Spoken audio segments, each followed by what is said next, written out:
Hey, what's up, everyone? My name's Lionel. I'm your host for LT Productions. You are watching I Watch You Watch. I'm coming to you another time, sharing some things that I'm watching that you should be watching.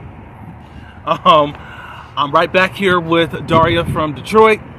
This is on BET Plus. A new episode does air every Thursday.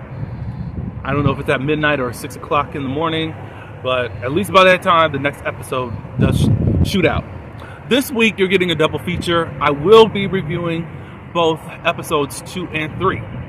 So, it just depends on how fast I get through this review for this video. If not, I'm making another video. But stay tuned and watch the other video. And then watch this video and watch the other video. But I do appreciate everyone for coming to my channel. Please like this video. Also, subscribe to my channel. And you can leave your comments below. And stay tuned to this channel because we are up and coming. Alright, so we begin episode number 2, entitled The Russian. And what I'm going to say about this show, because I've at least watched thoroughly through while I'm reviewing this, episode 3, and I really believe, I always give a show 2 episodes if I'm going to actually like a show or not. I love it. And BET now, you guys need to renew it for season 2. It is so cool. It is so good. It has the comedy, it has the drama, it has the suspense, all that good stuff that you need. But anyways, let's get into it. Enough talking from me. All right, so we begin this episode. At first, we didn't know this, but this is a flashback. We see the white guy that we saw in the premiere episode that was tied up in Chris's / Ambient / Deontay's apartment. So we see him coming through the door. Obviously, he has some type of key or whatever. But anyways, he ends up just getting undressed. He's fully naked. He pulls out a gun and he puts it on the dresser. He puts his trench coat on the table in front of him because he had a duffel bag. So I guess whatever's going to happen, going to happen. So he's sitting there waiting and waiting and waiting. I think he got up and did a couple of things while he was there, fully naked. BET showing everything, but they do show that on All the Queen's Men. That's on BET Plus, which is well, Tyler Perry, he executive produced, but he did not create the show. They also show that on Ruthless. So anyways, they show nudity. So after he gets undressed, he looks like he's waiting for somebody. Some guy ends up coming through the window. He's a black guy. And of course, the white guys are sitting there kind of just patiently waiting, and they run into each other. And the white guy, he gets up and he wants to get his gun, but the black guy stops him. So they start fighting and struggling and stuff like that. Eventually, the black guy knocks the white guy out. He ends up putting him in that closet that Diarra saw him at. I think the black guy ended up he ended up calling somebody later on. But the black guy is still in there. At the same time, Diarra's knocking on the door, ready to come in, like we just met her on the previous episode, about to come in. We don't know anything about the black guy. We didn't see him last episode, but obviously the writer wants to give us a little bit more to help us in solving this case. All right, so once Diarra comes in there, of course, she finds everything about the white guy out there. The only type of clue, she's been going throughout the apartment area for to Chris's apartment for a couple of days, asking around. The only clue that she has is a keychain tag, like dog tag type of evidence or something, but she doesn't know what it all means. Finally, she finds the shoe that's been left behind, and she believes that this is Chris's. So Diarra ends up going to the police, and the police officers do not believe her, but she says that you guys need to reopen the case for this Deontay missing, because that's who I believe who was my almost boyfriend. The police got a lot of smart remarks. They ain't got anything really good to say about her. But she tells them about the white guy whom she believes is a Russian. She believes if you find this Russian guy, you'll find Deontay. So the police guy and Diarra gets up and basically says, hey, really, she crazy or whatever. And of course, Diarra is going off about that. But in walks this black police officer. We find out later that this is Daria's soon-to-be ex-husband, Swa, brother. So it's almost like she's been kind of spied on.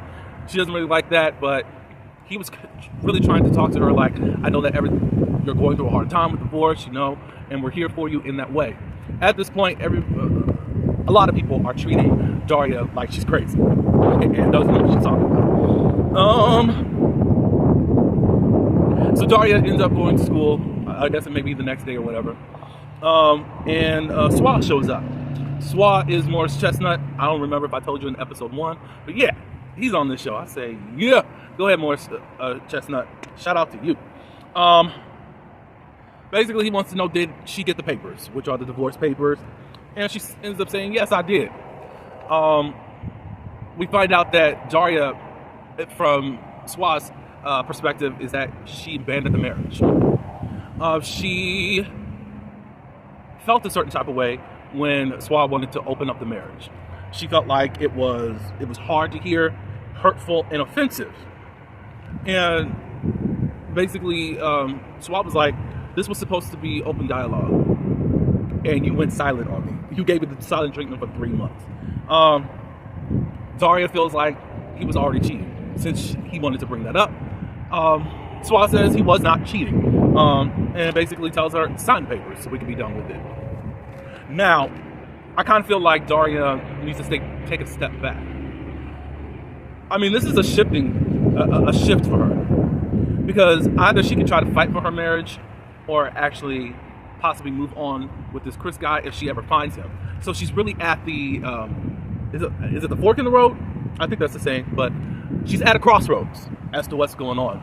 We're going to get into more about their marriage, and we find out that there were some cracks there Daria hasn't mentioned to us that possibly just led to where they're at right now. Daria comes home.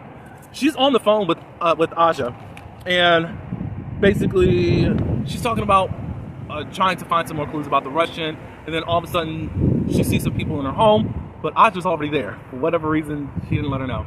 But Aja's saying, is setting up for Daria this divorce party, and it's kind of an intervention because they're really worried about her and her immediate focus. So it's this highly religious group of women that basically are like this waiting to exhale group that are dogging men and saying that you will be fine and you will survive. It's kind of interesting. It's very interesting. So Aja brought the women. They are bringing the words of encouragement. One person brought her a sex toy. They were having different individual conversations. Aja comes up to Daria at some point. They're having a conversation, and Daria asks, do you think that Swa was cheating on her during the whole time? I'm like, Lord, it's quite funny. This show is, and Daria's not really concentrating. She really hates that this is going on right now because she really wants to focus on this case and all that. Mani is the one girl that was a friend of me back in school. They used to be friends, but then they ended up losing track and all this good stuff. She comes home and she's seeing all these cars parked, and first trying to figure out why are all these cars around on a weekday, and then why are they near my house? I think in her driveway. I think that's what she said. So she comes in. Aja is not impressed and does not want her there, but she's asking, why are you having this party and why was I not invited? Daria introduces her as as a childhood friend, and then Mani's like, oh, I'm a childhood friend? I mean, I'm not friends now, Mani. So I don't know, Mani, I don't know. What did you want? I don't get it. There was another scene that happened beforehand, but I'm now telling it now since we are talking about Mani. Mani and her husband Roman, they're at home having sex. All of a sudden, he gives out this gift of this bracelet. She's a bus driver, city bus driver.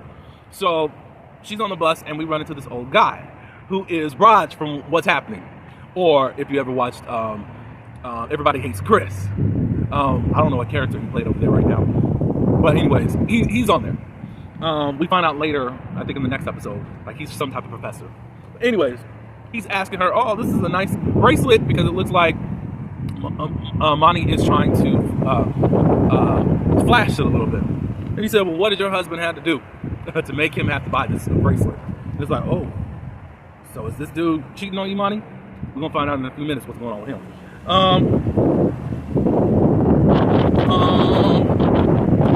Then later on the night, right before Monty was supposed to go in to the party to see what's going on at Daria's house, Roman texts and says that he dropped the children off at his mother's home, and he doesn't plan to be back until after midnight, and to don't wait up. That sounds like he's cheating, right? That's what I get. But leave your comments below to let me know what you think. Yeah, totally not tweaking. All right, so back in the house where Monty is at right now, there was a woman that recognized the symbols that were on the keychain that Daria has. And this lady said, "Oh, is this that type of card?" And Daria's like, no, but I want to know. Because she had to really flip it because she wanted to find out what the signs actually meant. So she ended up looking it up and finding out that this is triskelion. Basically people that are into S&M sex. This is more explorative type of dominant type of sex that they do explore in. So while she's looking it up, her phone ends up voicing what she's trying to research, and it's talking about bondage sex and all this good stuff. The ladies start praying for her. Then we switch the scene to all the women just bashing the men and what the men were doing to them, blah, blah, blah, blah, blah, blah, blah, blah. And now I'm a survivor. Basically, that was the whole flow that was going on. It was wild. Monty was listening to the women, and she just thought some of the stuff that they were saying was so ridiculous. Then she ends up confessing that her husband has a secret, and she's waiting patiently for him to tell her what it is. And the women were like, "You think he's going to tell you?"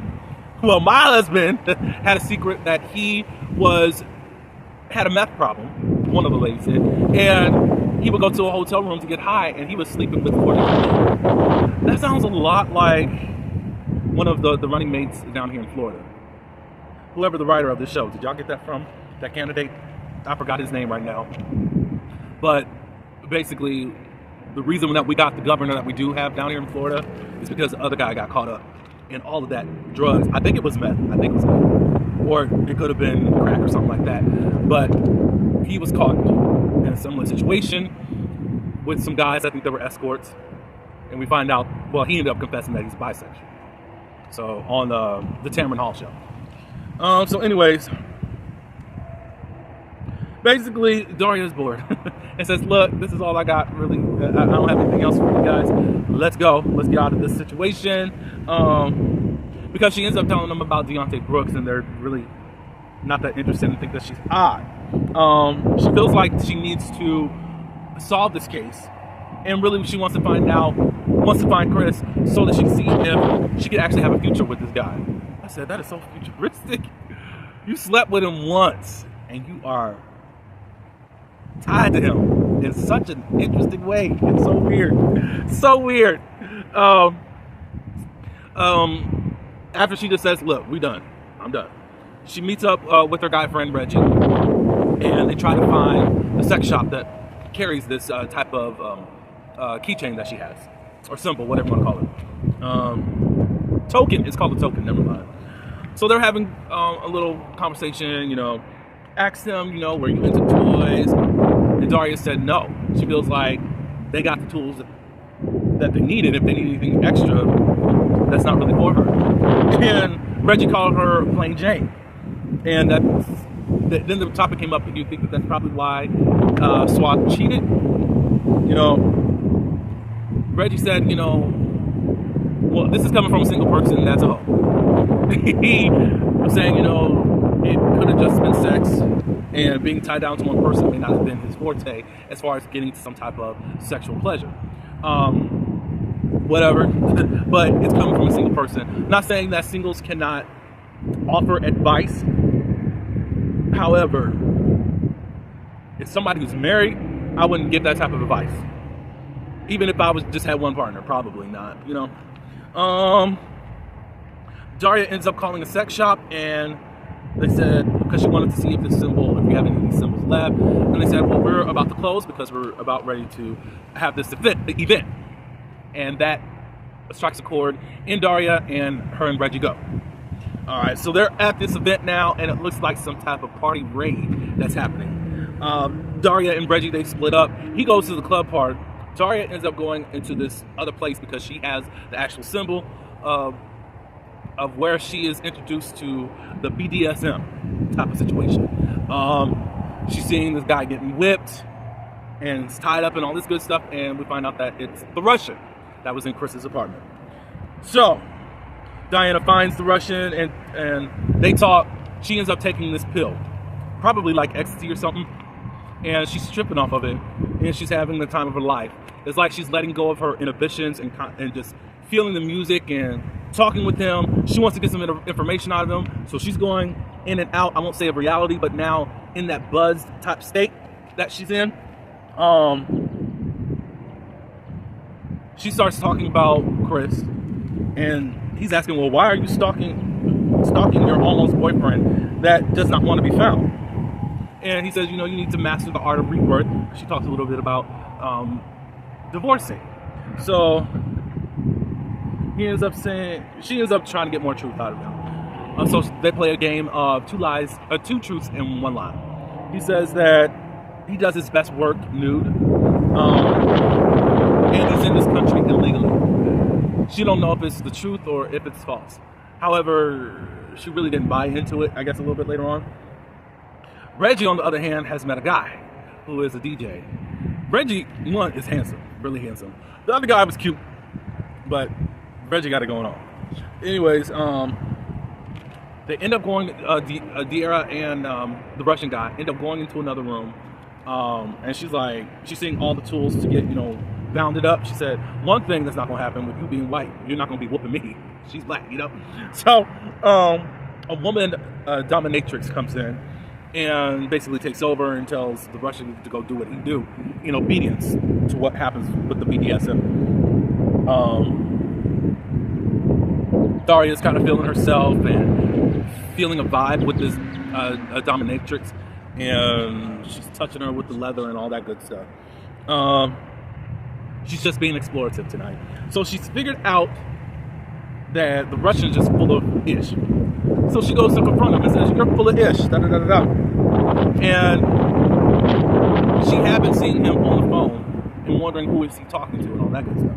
Anyway, she was asking him about that. And then all of a sudden he pulls out his gun and says, who are you working for? And it was right on the dance floor too. She ends up asking, where is Dante? And you think that she's about to get shot, but somebody ends up shooting him. We don't know who shot him, who's up in there helping her. The next episode doesn't even tell us what's up. So I'm not even going to try to think that we're going to solve who shot him. But anyways, she ended up grabbing his burner phone. Later on that night, basically, Daria's in a state of shock.